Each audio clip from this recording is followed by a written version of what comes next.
نشهد أن لا إله إلا الله وحده لا شريك له الحمد لله رب العالمين الحمد لله الوالي الكريم وصلى الله على الأنبياء أجمعين والمسيح والمهدي والمجدد لنا المرسلين. Are we not the bearers of witness that nothing would exist if Allah didn't create it, and that He is alone and has no part, and that all gratitude is for Allah subhanahu wa ta'ala, the sustainer of all the boundless universes. All gratitude is for Allah subhanahu wa ta'ala, the generous eternal friend, and send salutations of Allah on all of His prophets and His apostles, and on the Messiah, the anointed one, and on the Mahdi, the guide, and on the Mujaddid, the reformer, which was all sent from Allah subhanahu wa ta'ala. We send greetings and we send peace throughout the boundless universe to all. Assalamu alaikum wa rahmatullahi ta'ala wa barakatuh. And now, The True Light, featuring As-Sayyid Al-Imam Isa Al-Hadi Al-Mahdi. Yes, all the white people are the children of the devil. A lot of people worry about the fact that Muslims call human beings devils, right? They're always saying that that's the wrong thing to do, to call a human being a devil. They say all men are created in God, blah, blah, blah. You know, look in your Bible to the book of St. John, chapter 6, verse 70. Let's stay in the scriptures. Let's find out. First, before you read, I want you to tell me who's talking. Chapter 6, verse 70 of St. John's. First, tell me who is talking. You got it? Yeah. Chapter 6, verse 70. Who's talking? It says what? Jesus answered them, have not I chosen you 12, and one of you is a devil? Jesus called a human being a devil. Why is it so difficult when the Honorable Elijah Muhammad comes along and tells you, oh, the white man is a devil, that people start saying, you can't call human beings devils? Y'all write in your Bible, y'all call somebody the devil. Jesus called Judas the devil. Read it again in case they missed it. Jesus answered them, have not I chosen you 12, and one of you is a devil? Now stop telling us Muslims that we're wrong for calling human beings devils, because your Lord and Savior Jesus called a human being a devil. He called him a devil because his devilish works and his actions, and that he was a son of perdition, that he was going to betray him. You understand that? The white man has done everything to you that Judas has done to Jesus. Delivered you up to be killed, to be persecuted. He's crucified you, he's emasculated you. He's done everything that Judas did to Jesus. Lied on you, deceived you. He sits with you and eats and drinks with you, knowing he plans to stab you in the back. So don't be frightened when we call him a devil. He is the devil. He was the devil. He always will be the devil. Look at the Holy Quran, chapter 1850. There's the Muslims who have this thing about worrying about the devil being a man. 18th chapter, 50, right? Bismillahirrahmanirrahim.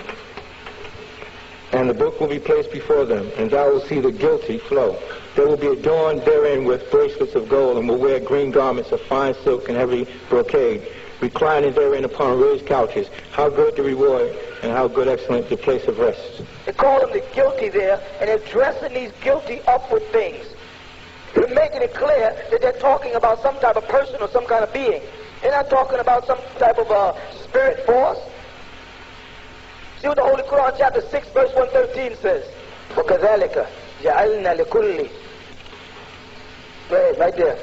And Thus did we make for every prophet an enemy, the devils from among men and jinn. Where are the devils coming from, according to the Quran? Where is the devil coming from? Amongst the men. Is it just a spirit force, or are there human devils and physical devils, according to the Holy Quran? The Holy Quran tells us that the prophets are opposed by these devils who are either human beings or jinns. Look at it right there.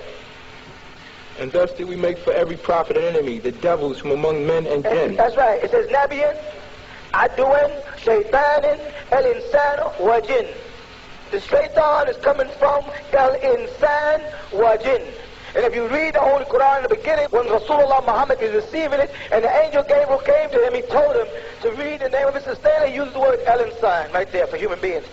Right? اقرأ باسم ربك الذي خلق خلق الإنسان من علق خلق الإنسان من علق. I created human beings from a thick cloth that is separated. Right here he used the same term in the Holy Quran, that this insan and jinn.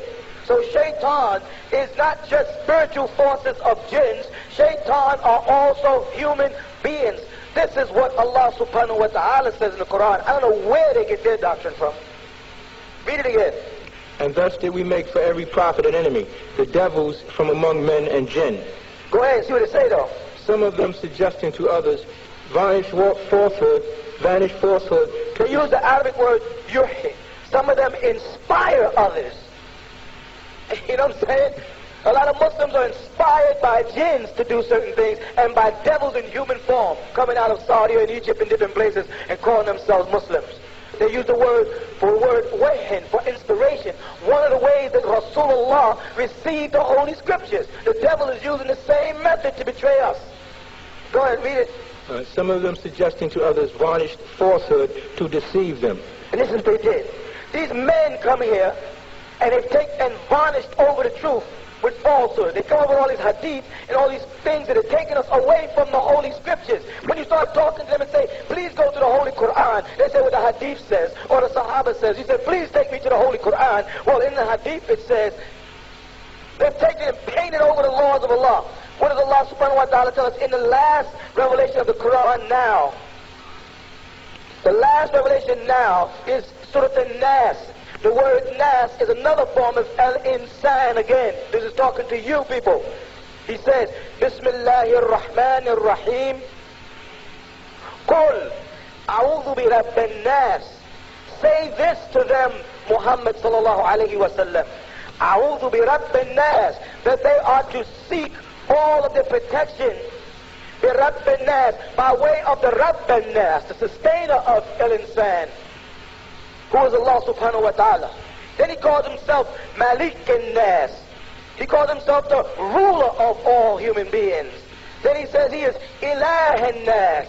He is that which created all human beings. Then he tells you from who we should seek refuge. He says, Min Sharr, from the wicked. Min Sharri Waswa, from the wicked whisperer. And he gives a name, El-Khanas, the rejected or despised one. But the whispering one, who whispers, what does he do? He comes and he suggests his thought. These pale Arabs put in people's minds, don't listen to Imam Isa, don't listen to Louis Farrakhan, don't listen to this one. And then they take it, they change the truth. They varnish it over. What do I mean by varnish it? Oh, you don't have to wear a beard, you don't have to wear a veil, you don't have to do this. But they got so bad that they tell you someone can go to Hajj for you. You can go to Mecca and be there, and some other person can perform the rites for you with tawaf, because you don't speak the language and it's still qualified.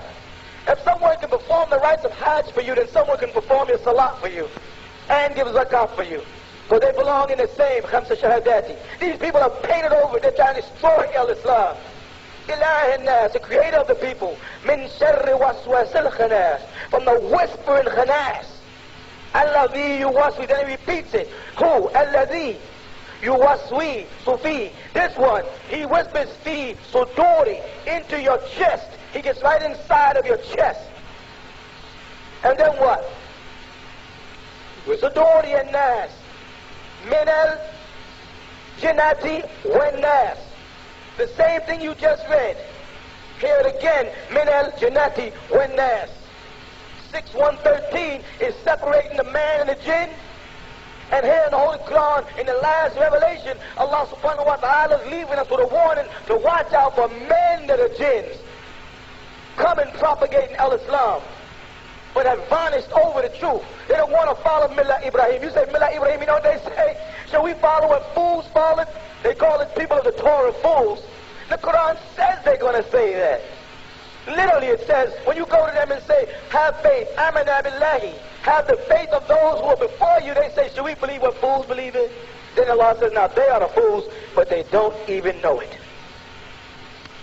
Because they have led people off the Sirat al-Mustaqim. I just want to cover one more point, which is in Surah Al-Fatiha, so you'll understand Malik and why he calls himself Malik and Nas, and why An-Nas is the last chapter in the Holy Quran today, and he uses it. Bismillahir Rahmanir Rahim. Alhamdulillahi Rabbil Alameen Ar-Rahmanir Rahim. He says right here, Maliki Yawmiddin. He calls himself Malik and Nas in the last chapter, and in the first one he calls himself what? Maliki Yawmiddin. That he is going to be the master or the ruler on that day when people are judged. And most people are falling victim to the devil because they don't recognize him. They think the devil they don't think the devil as a man, they see the devil as some kind of a force. They see him as some wicked spirit. You go and tell them, the white man's the devil, you know what they say? Don't listen to the Ansars, they're just racist. They don't know what they're talking about. Allah subhanahu wa ta'ala wouldn't have created a human being as a devil. The Holy Quran says over and over again that he is the devil. Turn the Holy Quran to the 2nd chapter, to the 14th verse. وَإِذَا لَقُلْ الَّذِينَ آمَنُوا قَالُوا آمَنَا وَإِذَا what? قَالُوا إِلَّا شَيْطَانِ حِينَ. What's that? شَيْطَانِ حِينَ. What is that? The word shaitan, single. They have shayatinihim, plural. Now how can there be more than one devil? Read your English. And when it is said to those, have faith, they say, what?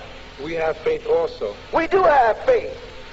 Go ahead. And when they are left alone with their physical devils, plurally, when they're left with their devils, plurally, they say to them, surely we are with you, and we are only ridiculing them. وَإِذَا لَقُوا الَّذِينَ آمَنُوا قَالُوا آمَنَا وَإِذَا قَالُوا إِلَّا شَيَاطِينِهِمْ قَالُوا إِنَّمَا مَعَكُمْ إِنَّمَا نَحْنُ مُسْتَهْزِئُونَ. What do they say? All we were doing to you people was mocking, making fun of you. But it says, Allahu yastahzi'u bihi. Allah, He criticizes them and leaves them blindly running on. If you read number 15. What is it that these people fear? What is it that they're turning away from? I'll show you right in the same chapter. Holy Quran 2:130. What are they so afraid of? They're afraid of this simple practice. وَمَنْ يَرْغَبُ عَنْ مِلَّةِ إِبْرَاهِيمَ إِلَّا مَنْ سَفِهَ نَفْسَهُ.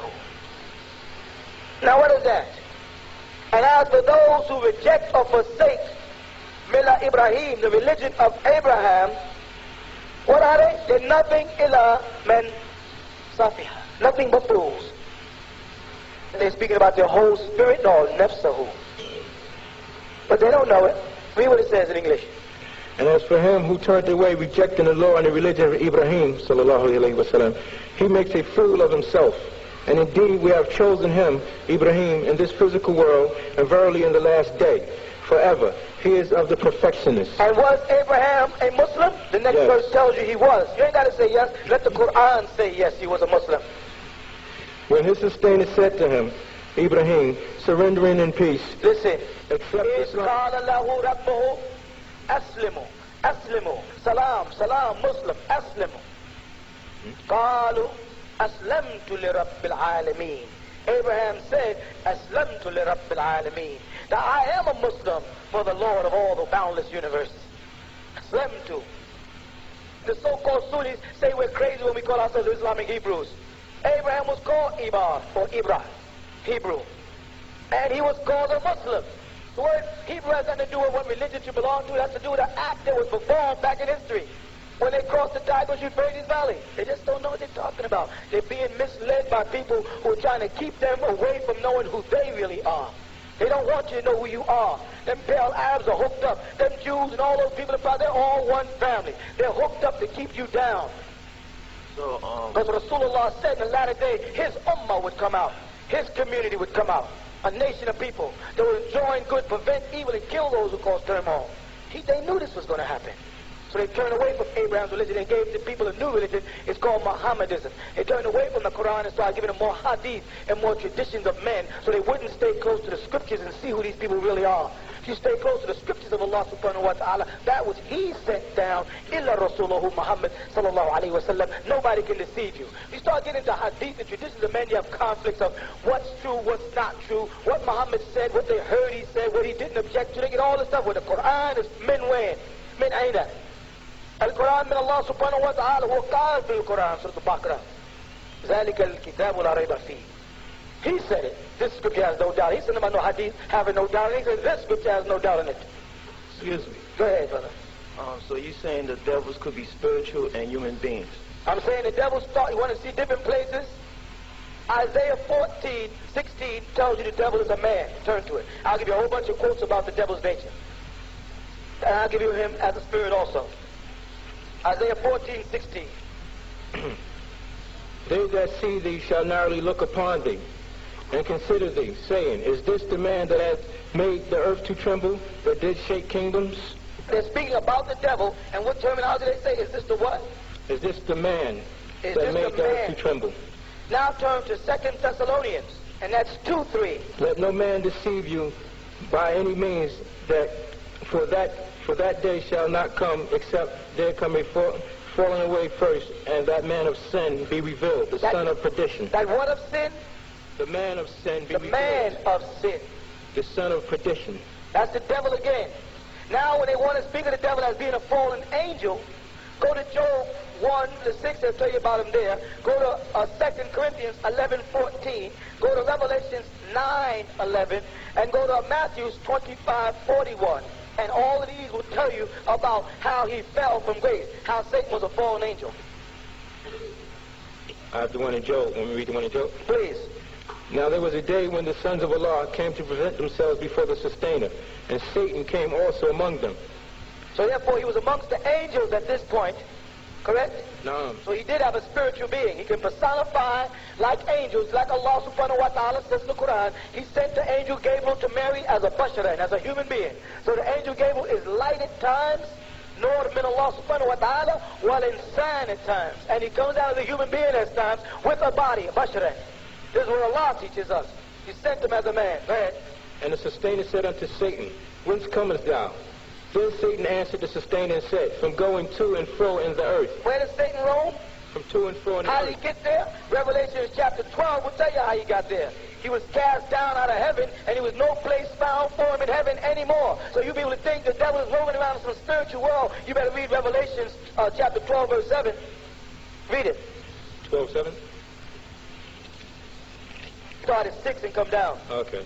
And the woman fled into the wilderness, where she has a place prepared of the law, that they should feed her there 1,260 days. And there was war in heaven. Michael and his angels fought against the dragon, and the dragon and his angels, and prevailed not, neither was their place found any more in heaven. And the great dragon was cast out, that old serpent called the devil, and Satan, which deceiveth the whole world. He was cast out into the earth. And also in Matthew 25:41, they're going to speak about the devil, they're going to speak about him being cursed, and they're going to speak about him having angels being cast down again. And this is in Matthew, one of Jesus' disciples. Read it. Then shall he say also unto them on the left hand, depart from me, ye cursed, into everlasting fire, prepared for the devil and his angels. And so the devil does have angels.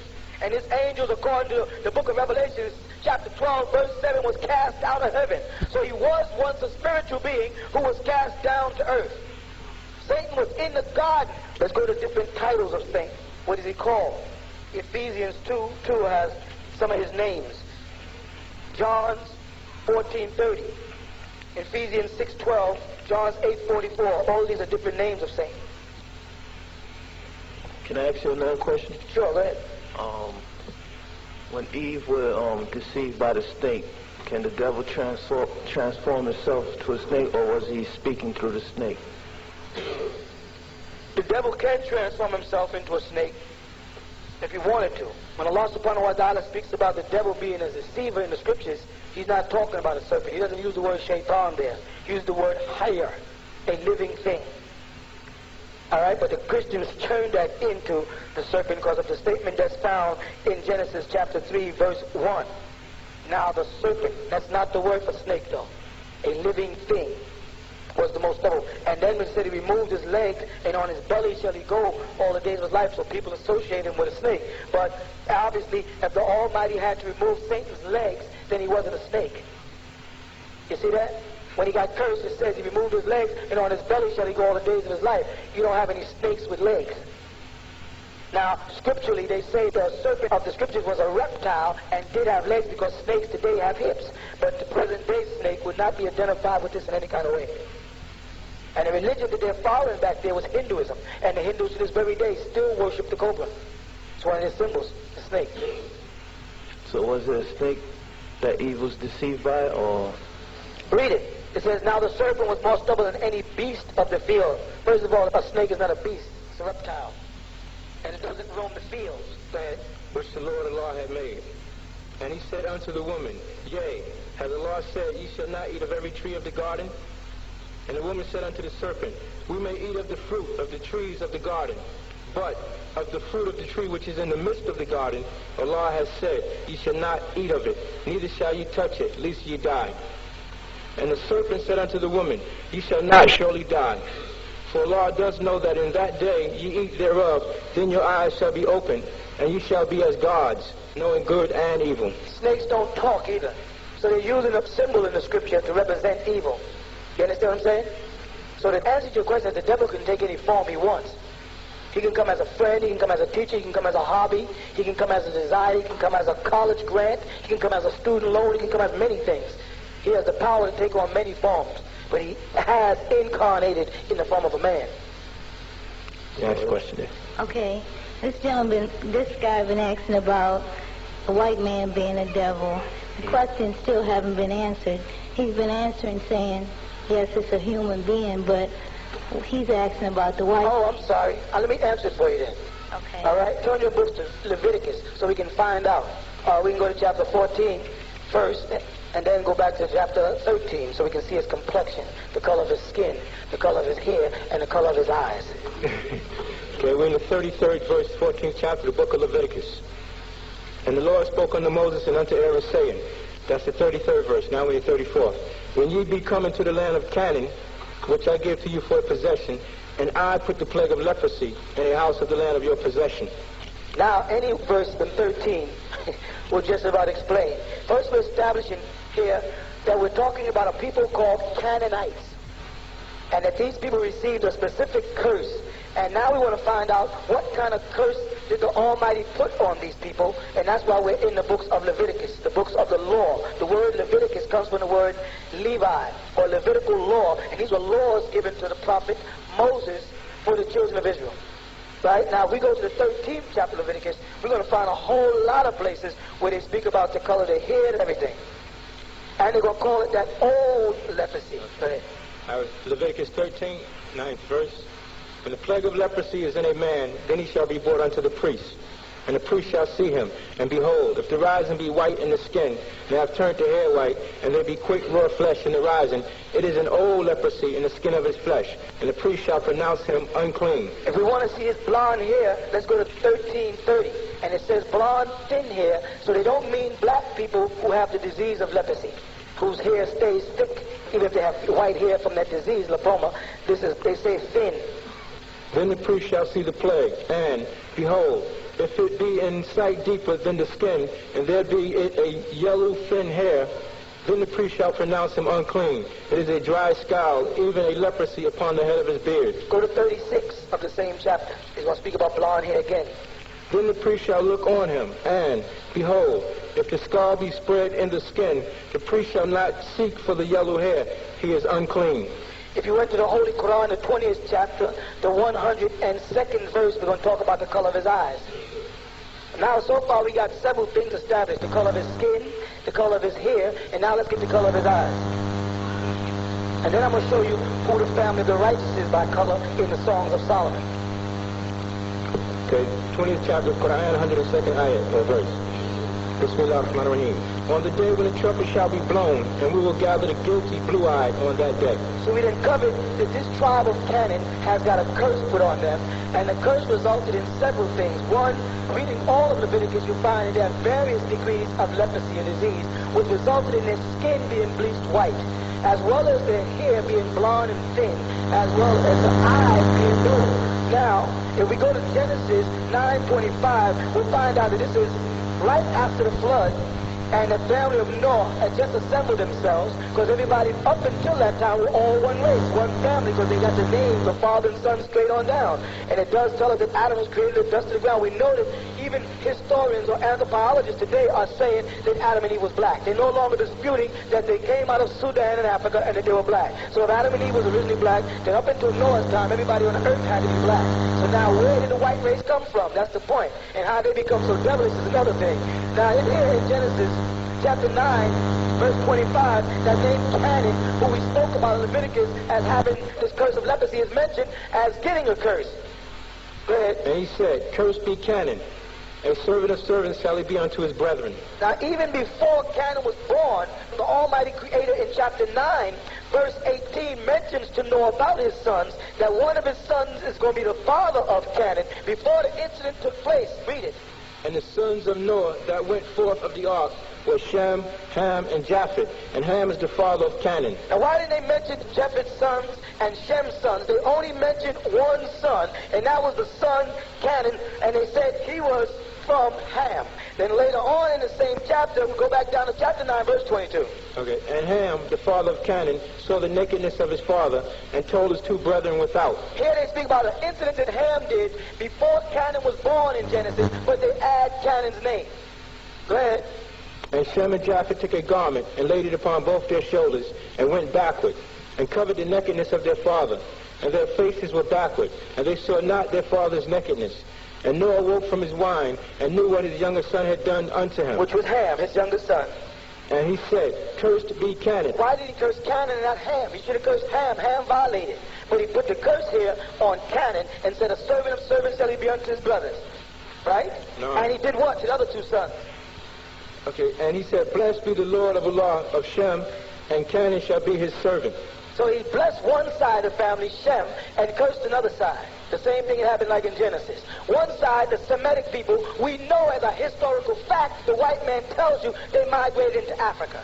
We know that the Hamite people and the Cushite people migrated into Africa. We know historically that the Mesramites are the ancient Egyptians called Misra, and they're in Africa. So if those seeds that were blessed went to Africa, then the seed that was cursed went somewhere else. They became known as the Canaanites. So the complexion of the devil, according to the Bible, who was cursed since the foundation of the world, was white skin in Leviticus, blue eyes in the Quran, blonde hair in Leviticus, coming out of the tribes of Canaan. And Canaan had many sons. And if you trace their sons out through the Bible, the Amorites, the Hivites, the Archites, the Jebusites, you can trace them, you'll find that they roam throughout the world, and they're the ones that opposed the children of Israel throughout their sojourning. Now go to Songs of Solomon. Before I let you have the mic, just one more thing. Songs of Solomon, to find out what the side that was blessed looked like. That's the 1-5 one? Yes. I am black but comely, O ye daughters of Jerusalem. What color did he make these people? Black. These are black people here. This is Solomon's people in Jerusalem, where the book was revealed in 1020 BCE. He called them black, and he identified them with a specific tribe of people. Who was that tribe of people he identified them with? As the tents of Kedar. Who's the tribe of Kedar? Seed of Ishmael from Abraham. That's right. Hagar and Ishmael's son, which you can find throughout Genesis 15, 16, and 17. And he'll tell you about his sons through Hagar, who gave birth to Ishmael. And Ishmael gave birth to a second son named Kedar. And Hagar came from Egypt, so that we know the Egyptians are black. So that means the Mesramites, the Cushites, the Hamites, and the Shemites were all black people who had migrated over into Africa from Asia. So the white folks on the planet Earth are the cursed seed of Canaan, and we are the black seed. The Bible points out the complexion. The Bible points out the hair and the texture. The Bible points out the curse. When the Mormons said it about black people for centuries, it was okay. The Mormons were saying the same thing I'm saying, only they wasn't using no scriptural facts. They were saying the curse is on black people, and we got big lips because when we found out we had a curse, we stuck our lips out, our head napped up. A whole bunch of read the Mormon doctrine. They were saying it about us. But now the truth is in.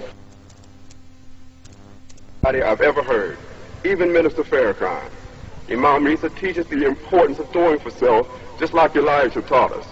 Imam Isa also has his followers dressing in the garb of the prophets, like the Quran says. I used to call myself a black Israelite Jew, because I thought I was from the tribe of Levi. Nobody could tell me different. Then I finally read one of Imam Isa's books, and I found out that the Israelites never called themselves Jews, that they were all destroyed, except for the tribes of Judah and Dan. But in the Old Testament, the books of Moses, it does speak about Muhammad. And thanks to Imam Isa, I now know that I'm an Ishmaelite, and that we should follow all of the scriptures.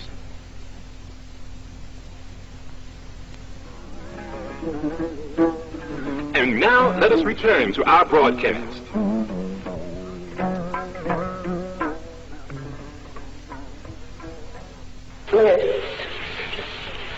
Okay. Now you said about the blonde hair and the blue eyes. All white people don't have all that. That's right, because they told Abraham, do not mix your seed with the Canaanites. The children of Israel mixed their blood in with these tribes. You today are mixing them, not you per se, but black people today are going to the village, speaking out these people and marrying and mixing and destroying our genes. The Holy Quran teaches us that Allah made us into tribes and He made us into families that we may yarafuna. We may know all about each other. He never intended us to mix our seeds. If He did, He wouldn't have made people in various hues and colors. He made us in various hues and colors. He intended for us to mix.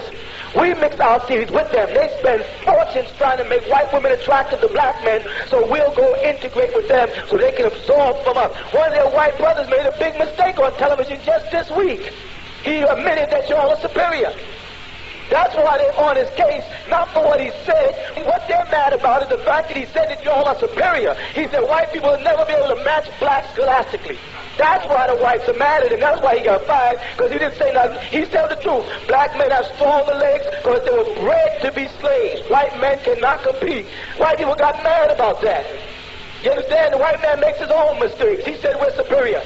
Now, blacks are going to try to make us equal. When the white man himself is saying blacks are superior, you're going to find Negroes get up and say, no, there's no difference between whites and blacks. How come we play better than them, we box better than them, we run faster, we jump higher than them, we sing better than them, we dance better than them, we move better than them, we think better than them, and we care about each other more than they do? What man are you going to tell me two animals are the same when one animal's out killing people, destroying people, spreading diseases, and another animal is being killed, being destroyed, and getting that disease? And then you're going to say they're the same? You can put a panther with a tiger will whip a panther to death. Both of them are cats.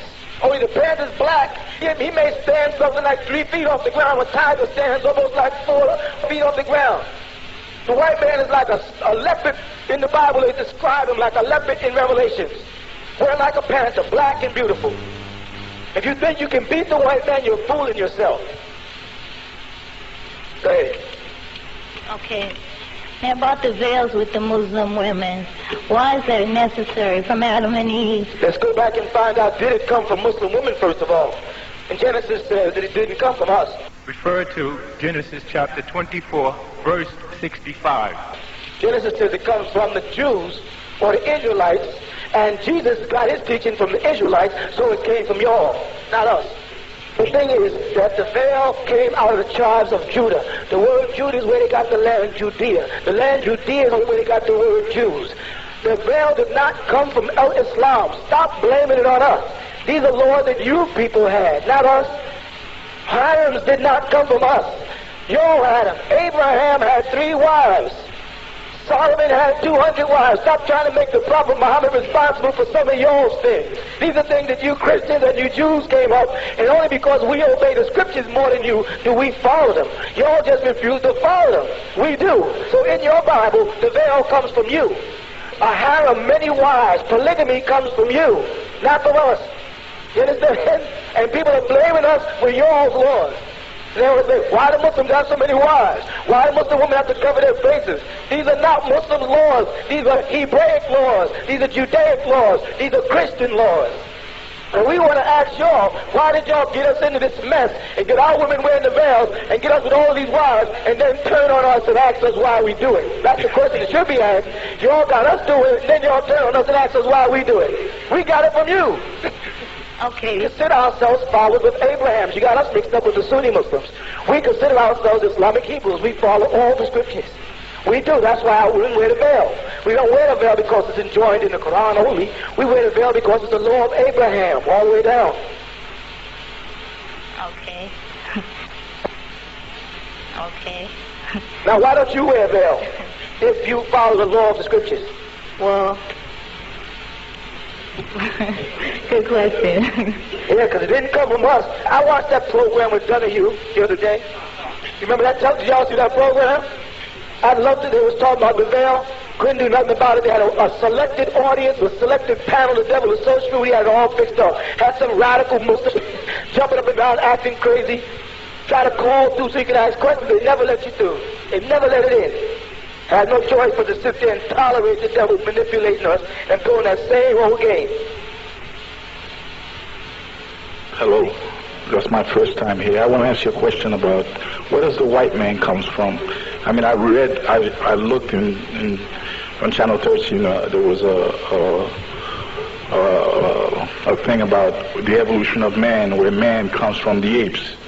But I know as a people that we will come from Allah. Allah made us from black mud. The white man did come from an ape. That's what I'm. No problem. I ain't got no problem. He did. He is an ape. We're not. You know when he makes his mistake, brother? He says that they were cavemen, right? Yeah, we're not from caves. Let me make something clear. Then he says that you came from a monkey, correct? Yes. I asked them to show me what monkey lives in caves. Monkeys don't live in caves. Where they get that from? And they be elaborating on this in the university like it's something heavy. You know, man came from the ape. You know, he was a caveman. But now wait a minute. If you was an ape, then you lived in a tree. If you was a caveman, you lived in a cave. Now, he is a monkey who lives in a cave. However, there also are monkeys who live in trees. You understand? Yes. When he came down out of the tree, he went into the caves.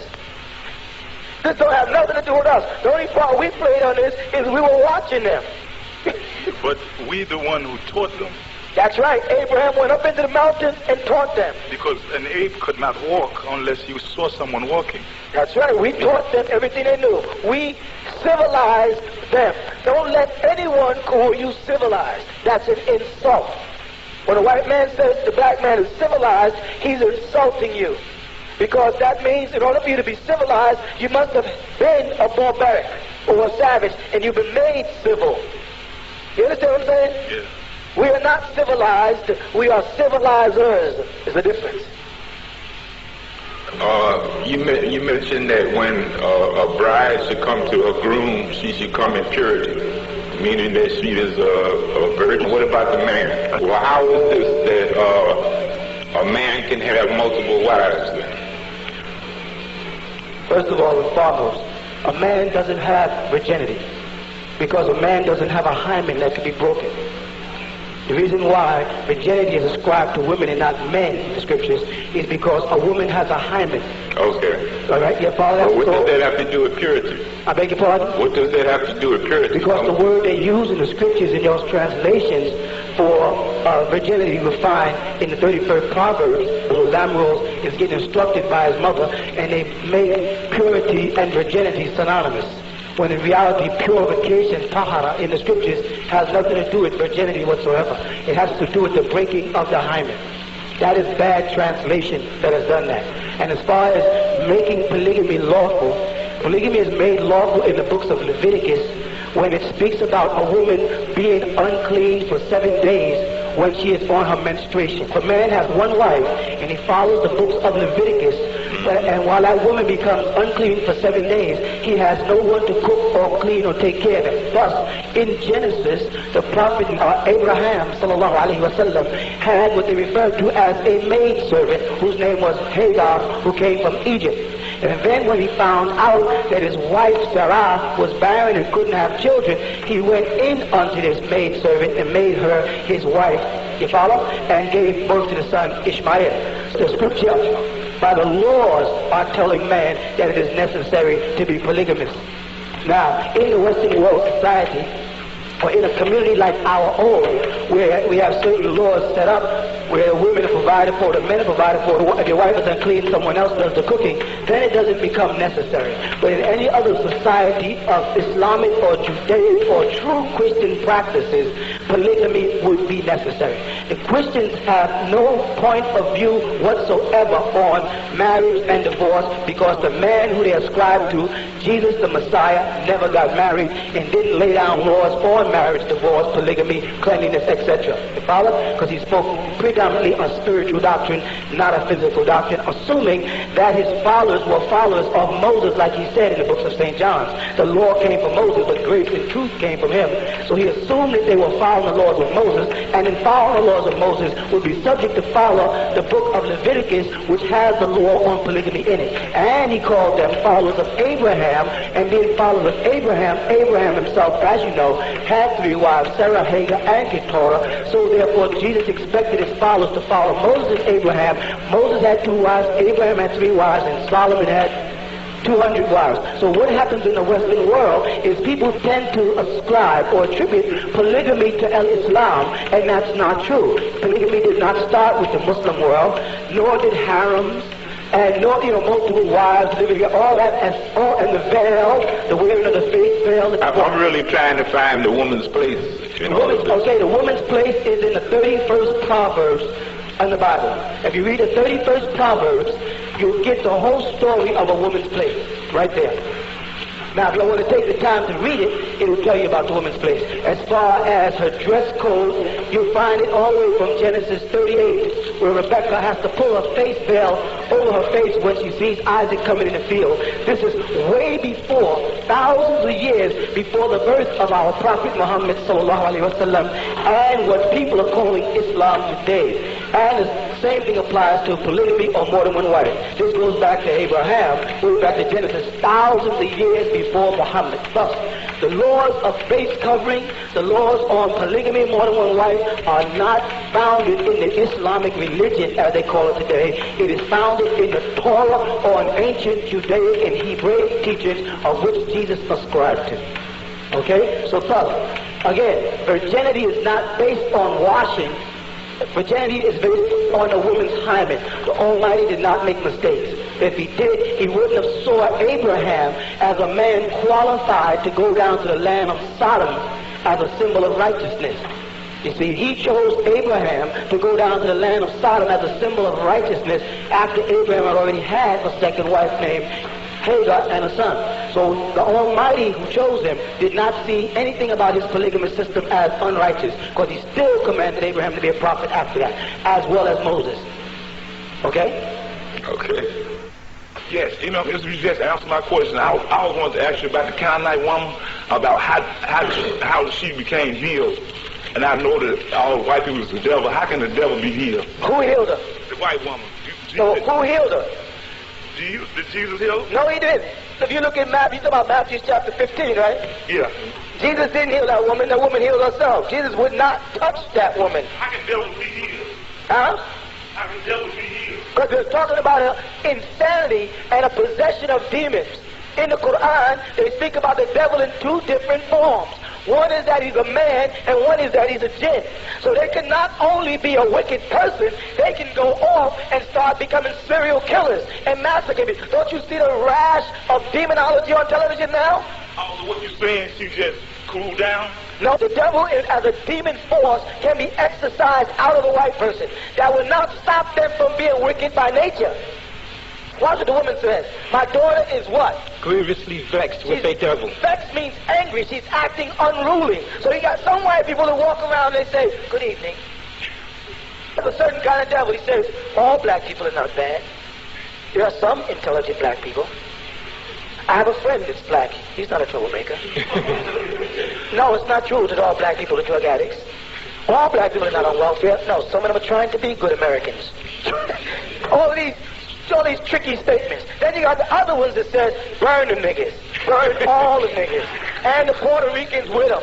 Burn them, and in the Chinese. Burn everybody who's not black. Get them all. That's another kind of demon. There's certain demons that are uncontrollable, and certain ones that walk up to you and pretend they're your friend.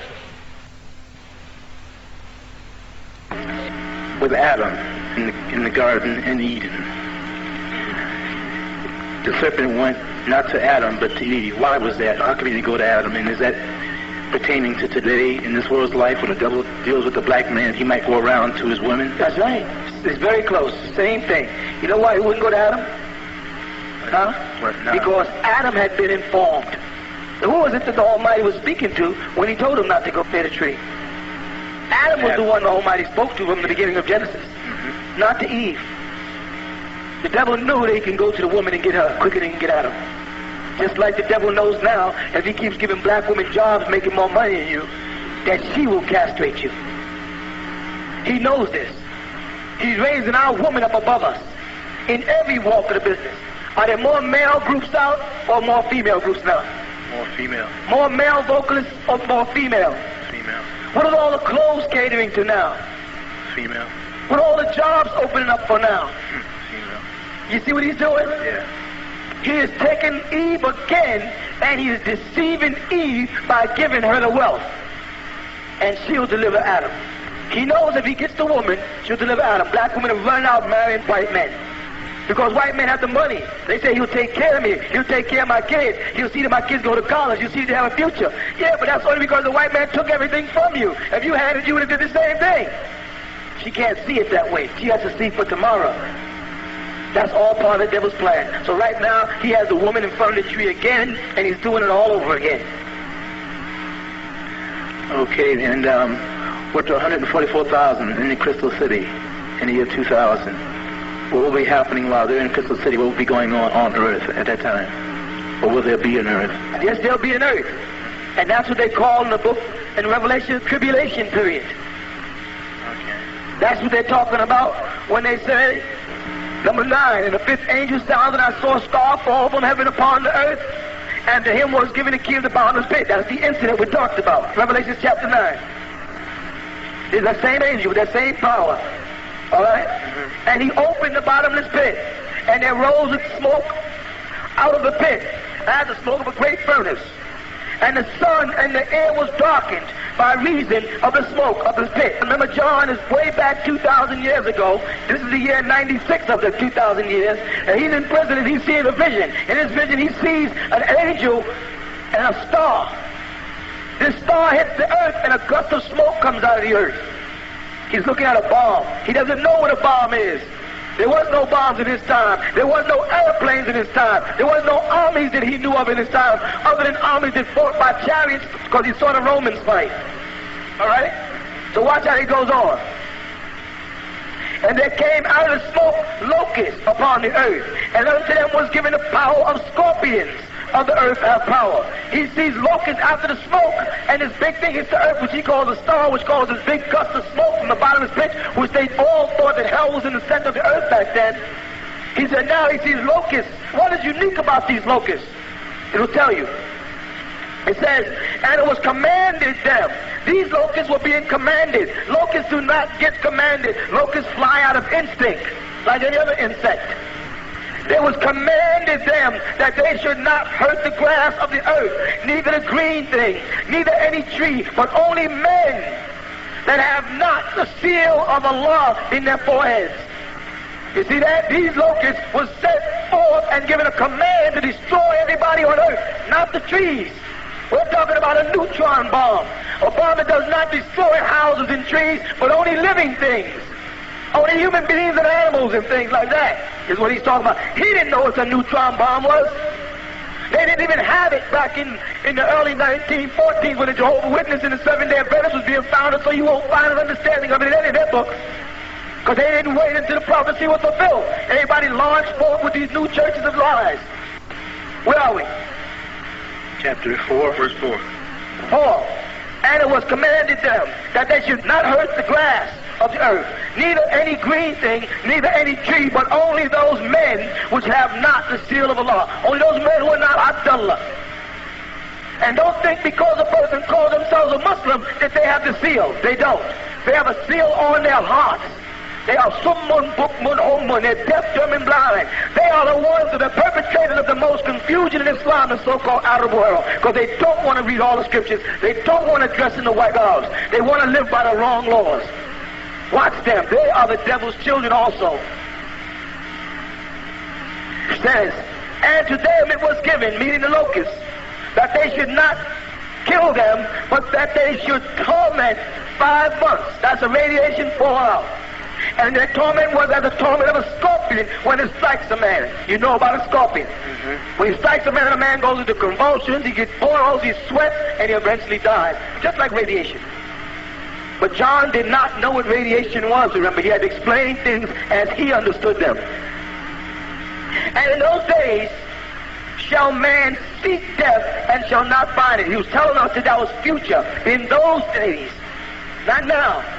In those days, men are going to seek death and shall not find it, and shall desire to die, and death shall flee from them.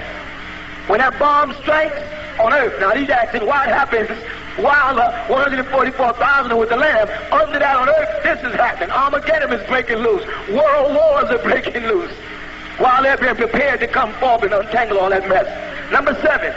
And the shape of the locusts, and this is a cue that these are not regular locusts, and the shapes of the locusts were like unto horses prepared for battle. See, locusts do not fly in formation.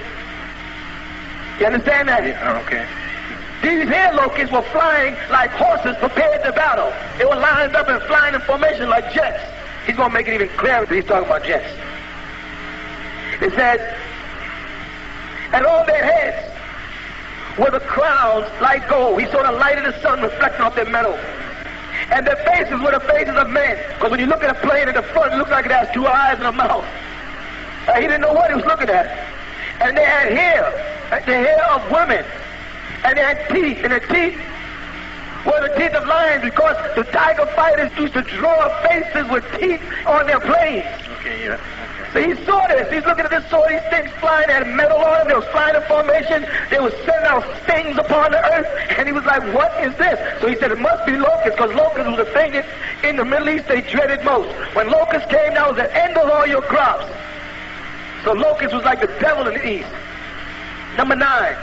And they had, here's the key, they had breastplates as it were of iron. That meant, as it were, meant he was in doubt.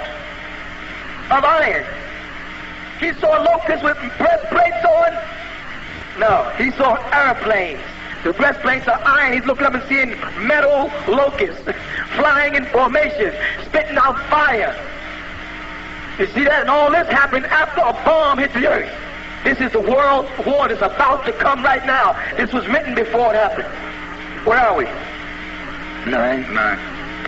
The sound of the wings was as the sound of chariots and many horses running into battle. And when he heard the sounds of the wings of these locusts, they wasn't like the buzzing sound of locusts. They sounded like the noise of chariots, which were the engines of planes. Like the plane they call Wings, or the Concorde that makes so much noise they don't even want it to land. John didn't know what they were. He heard them, they sound like the wheels of a chariot running. And you know what that sounds like? The engines of a plane. And they had tails like unto scorpions, and there were stings in their tails. And their power was to hurt men 5 months. If you check radiation fallout, it's 5 months. They saw things coming from, they saw these planes. You ever see the back of a plane, this thing is sticking up? Yeah. That's what they thought was the tail of a scorpion. They didn't know what that was. Go ahead. And they had a king over them. Now these scorpions had a king. Come on. And who was the king that's over him? Says, which is the angel of the bottomless pit. Who was the angel of the bottomless pit? Iblis, who was the angel who was cast out of heaven, who battled against Michael. And he's the angel of the bottomless pit. Iblis, Satan, the dragon, the beast, which I read before. He was the one who was ruling over these locusts. They're going to give you names for him, whose name in Hebrew tongue is Abaddon. Abba means father of doom, Abaddon. And Apollyon means the source of destruction in Greek. They give you 2 names, Hebrew and Greek. That means that this book of Revelation was not revealed in Hebrew and Greek. Because if it was, then they wouldn't have to translate from Hebrew and Greek.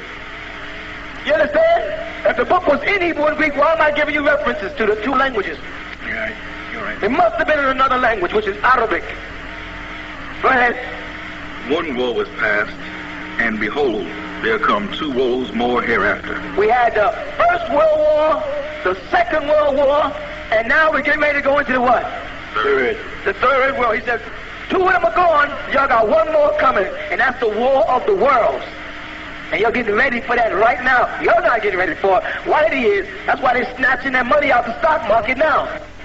And it's going to get way out of hand. And the out-of countries are going to suffer because they're too ignorant to see it, because they don't read the scriptures, they don't see the prophecies. They're going to suffer. They're going to go through famines and die because they're not smart enough to see where to be. You know the best place to be when that happens? Tabernacle of the Most High. That's right. Right in America. You have been listening to The True Light, sponsored by the original Tents of Kedar, located at 717 Bushwick Avenue in Brooklyn, New York. You are also invited to attend the Questions and Answers class every Sunday from 1 p.m. to 6 p.m. in the Hall of Knowledge at 548 Hart Street in Brooklyn, New York. And now, more profound than ever before, the Pamphlets of Peace, authored by the master teacher and spiritual guide, Sayyid El-Imam Isa El-Hadi El-Mahdi, covering such topics as Who's Who on the Planet Earth, the resurrection, who was Noble Drew Ali, who was Jesus' father, who was Marcus Garvey, St. Paul, disciple or deceiver, and much, much more. Also, to aid in your spiritual growth, we have a beautifully crafted hand-woven prayer rug designed by Sayyid al-Imam Isa al-Hadi al-Mahdi. We also have a large assortment of prayer beads, Nubian and Sufi oils, and incense. The original tenants of Kedar would like for you to write or call us and let us know how the true light has changed your life. Remember, above all things, truth is truth.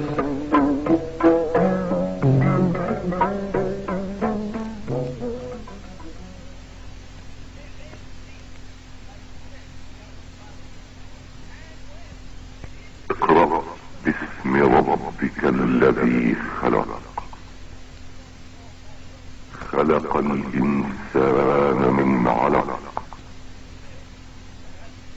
اقرأ وربك الأكرم الذي علم بالقلم علم الإنسان ما لم يعلم صدق الله العظيم.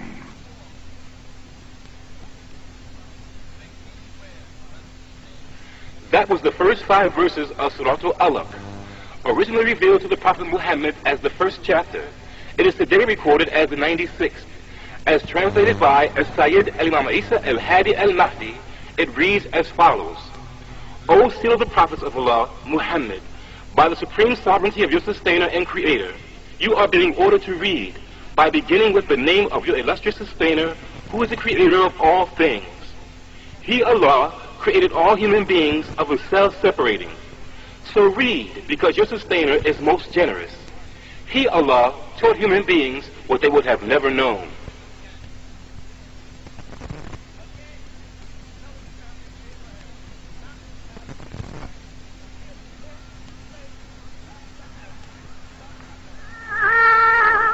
ربنا أكمل لنا نورنا وأكثرنا إنك على كل شيء قدير. This is from the 56th surah of the Holy Quran, the 8th verse.